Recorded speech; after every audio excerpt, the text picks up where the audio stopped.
Anyway. I'm sorry, brother. Right now we're in St. Helena, and we're at the David Fulton Winery. And this was established, I believe, in 1860. Okay.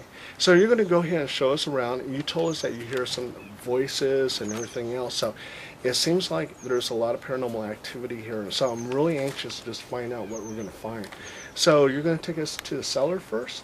Yeah, I figured we'd start at the cellar, and then we could move on through the rest of the winery. Okay. I think it'd be a good start.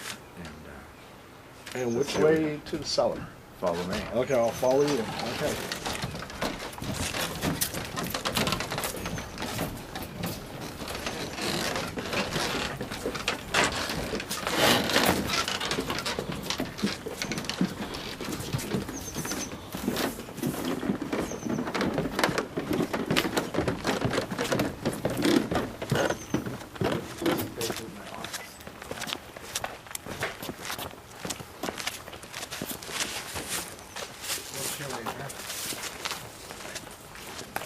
Oh, this is a very big cellar.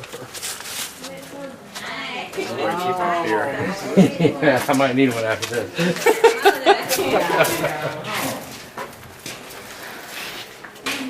This is cool. Now, is there a lot of activity in here, Richard? Actually, no, surprisingly, I haven't really had too much. Oh, really? Okay. You know, usually here's where I work, moving wine around, and so I haven't really had any. I don't think I've even had a single encounter here. So I'm going to go ahead and ask my sisters, Rod, do you feel anything? Coming in the building. Yeah, just that it's cold. The girl's still here. Oh, the girl? I think so. I just keep getting it. She's watching us walk in the door. Wow. Okay. And you? I felt a small presence. I couldn't identify if it's a child, but going on from his dreams from last night, I'm trusting him. So I don't feel anything negative in here whatsoever. Well, that's a good thing. Yeah. I think for me this is kind of like my sanctuary. I have someone that has been working with me, and usually when we have groups, he takes care of them. I kind of come down here, and sometimes I've got some speakers here, and then I play music very loud here, and with 2 feet of concrete in every direction, you can crank up the tunes. So I don't pick up too much as far as hearing stuff, but no, nothing has ever really been weird out here. It has happened when I've gone outside. There was one time you were asleep, and I was down here working by myself, and there's always that cold feeling you get when you're by yourself, especially late at night. I don't know why it happens.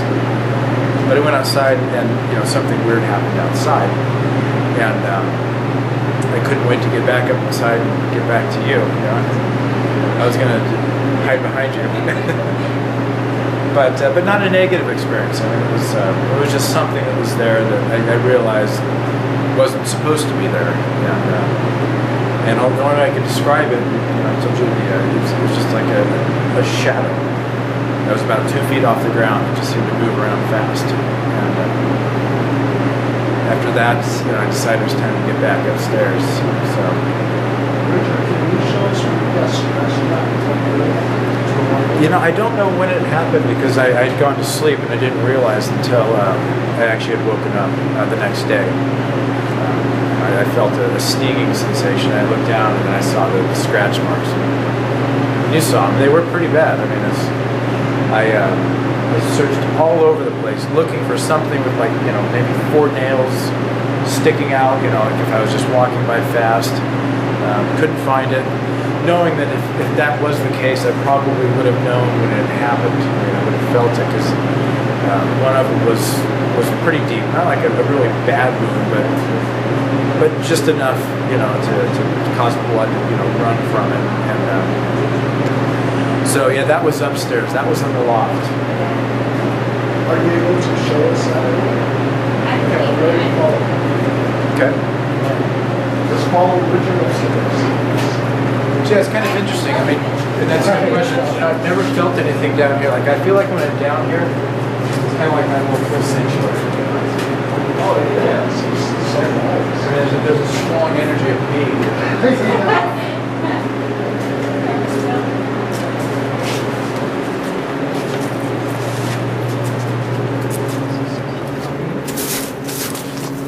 Yeah, I want to live here. So yeah, as far as down here, the only time I got scared, I was coming out and I stopped right about here, and it sounded like a dog just like rustling around in the leaves, like it was just kind of sniffing around. You know how dogs are, they're just curious, playful. And I called it over, and it came about all the way up to about that one grapevine right there, and then it just stopped. And then that's when I decided to go back upstairs. Well, you know, Richard, I'm so jealous because I would love to live here. Yeah, this is so nice. Paradise. It is nice. As with everything, there's always a lot of work that goes along with it, but it is nice to be able to, and especially with you having the vines out here, you know, being able to work with something, you know, that's established, something that's actually even older than me, and a tradition, you know, a legacy, if you will, a heritage.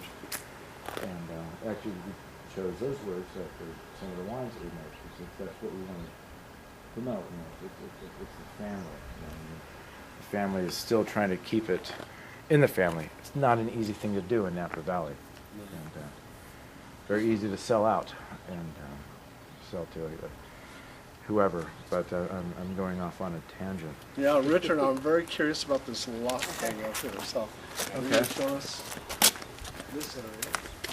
Now, these are the areas that we're going to be investigating: the loft and the cellar. Most of the activity is actually in the tank room. That's the mid area. So it's basically 3 stories out. Can you show us where the tank area is? Yeah, we're going up here. The tank room is where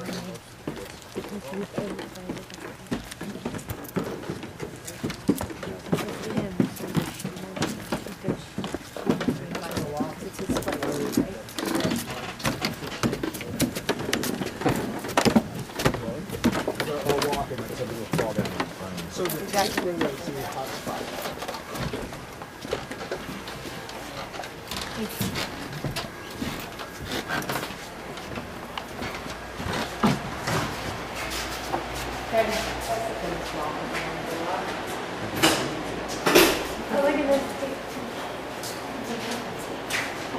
So Richard, this is the hot spot. This is where you're hearing voices and everything else. Well, the voices, yeah.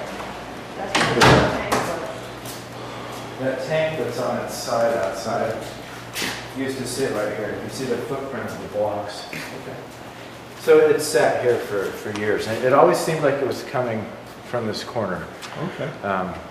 Our bed used to be right there on the loft, and we'd be laying there in bed, and we would just hear like a conversation, and it seemed to come from here into the corner. Sometimes I'd even come down here and walk into the corner just to see if I could find something. Of course, so I moved the tank about a week ago, and so they can't hide anymore. Wow, this is amazing. But as far as the activity, probably most of it right here. For some reason, right here. Upstairs, a little bit. Okay. But Can a you lot take of us upstairs too? What's that? Yeah. But upstairs is where most of the negativity happens. So. Oh, the negativity. The ones, you know, we've had voices tell us to stop it, you know, to shut up. I mean, it's just.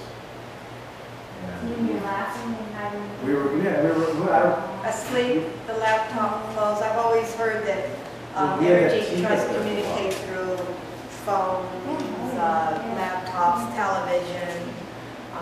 So they can get the energy out easier. Yes, Something that grabs on. And we were sleeping, their laptop was off, and all of a sudden it just like flashed blue, and we could hear a voice just, I'm gonna just go, stop it. And then we just went, wow. And then we heard it again, stop it. And in the video that Richard is going to show you guys, that same voice, you can hear it again.